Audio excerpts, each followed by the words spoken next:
Chicago, Chi-Town. The Windy City is definitely a city that produces some of the best athletes.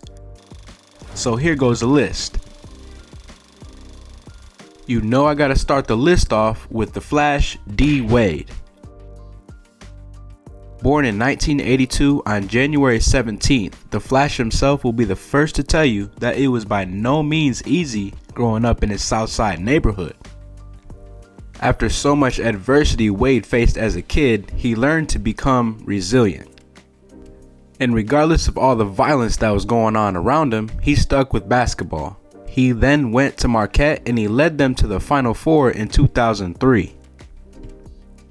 That same year, he was drafted by the Miami Heat. Man, it didn't take long for him to get rolling, slashing, dunking, doing all that. By 2006, he captured his first championship alongside Shaq, and he won Finals MVP.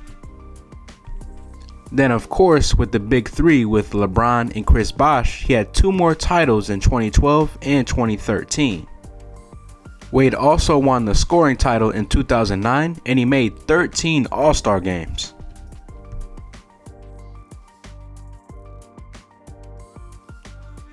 Next up, we got Kirby Puckett. Born in 1960, Puckett didn't exactly get offers out of high school, so he worked hard at Ford Motor Company for some time. Despite that, Bradley University gave him a shot, and after 1 year, he transferred to Trenton College. But when he got to the pros, he played his entire 12-year career with the Minnesota Twins as a center fielder.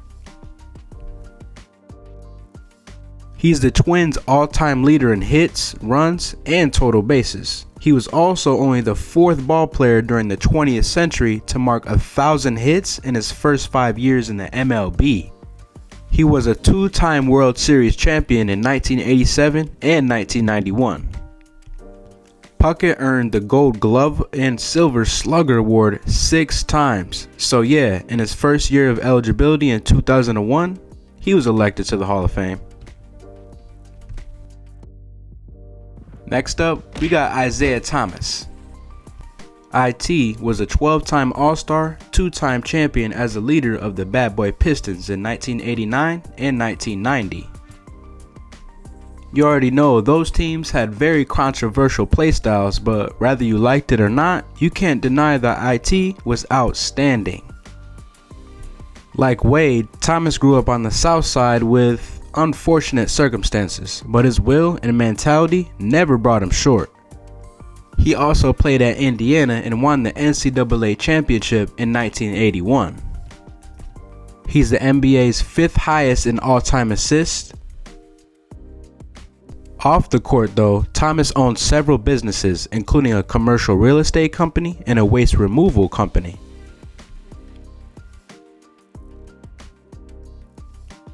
Next, we have Jesus Chavez. Born in 1972, Chavez is a Mexican boxer who held the WBC super featherweight title from 2003 and 2004. He also held the IBF lightweight title from 2005 to 2007. Chavez was born in Mexico but was raised in Chicago as a young boy. He definitely put in a long battle with the great Floyd Mayweather as well. Next up is Harold Bradley Jr. Born in 1929, Bradley was an offensive lineman in the NFL for only 4 seasons. He and his father Harold Bradley Sr. were the first African American father-son duo to play in the NFL. But outside the field, he opened his own art studio in Rome in 1962, and it displayed some of his personal work. He also starred in over a dozen Italian films over the years. He had a small role in the movie Daylight, which included Sylvester Stallone. And that ain't it, he also taught history at University of Illinois, Urbana-Champaign. Gotta say, Bradley was the man. Next is Derrick Rose. D Rose is by far one of the biggest what-ifs in NBA history. Born in 1988, D. Rose was a stud from the start and he had many college options, but eventually he chose Memphis. And there, he led them to a 38-2 record, which is the best in NCAA history. After his hometown Chicago Bulls picked him up in 2008, he won Rookie of the Year and was a 3-time All-Star with the Bulls. In 2011, he put on a masterpiece of a season and he won MVP. Man's had so much explosiveness that unfortunately a bad landing tore his ACL in 2012. Then after returning in 2013, he tore his meniscus. Rose has definitely showed some leadership on his team since and is currently on a young Knicks squad with some future potential. Next, we got Dick Butkus. Butkus played in the NFL for his hometown Chicago Bears. He also played for Illinois before that as a center and a linebacker. He was a consensus 2-time All-American, and he was definitely always a nightmare for offenses, and he made 8 Pro Bowl games. He earned the NFL's Defensive Player of the Year twice in 1969 and 1970. He was also part of the 1960s and 1970s All-Decade teams, and he's definitely one of the top NFL linebackers of all time. After football, he found work in acting, sports commentary, and celebrity endorsement. Now we got Donovan McNabb. Born in 1976, McNabb was a special talent. At Syracuse, he played football and basketball for the Orange. He was named the Big East Player of the Decade in the 90s. And he was one of the first quarterbacks whose arm was phenomenal and he could get loose outside of the pocket.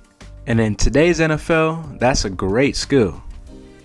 McNabb in the NFL had some great seasons with the Eagles. He leads the organization in passing yards, pass completions, and passing touchdowns. McNabb made 6 Pro Bowl games. He even got a Super Bowl in 2004, but he fell short to Tom Brady and the Patriots 24-21. And that does it. Please give us a thumbs up. Appreciate the view. Subscribe by the bell if you're new. And as always, thank you for watching.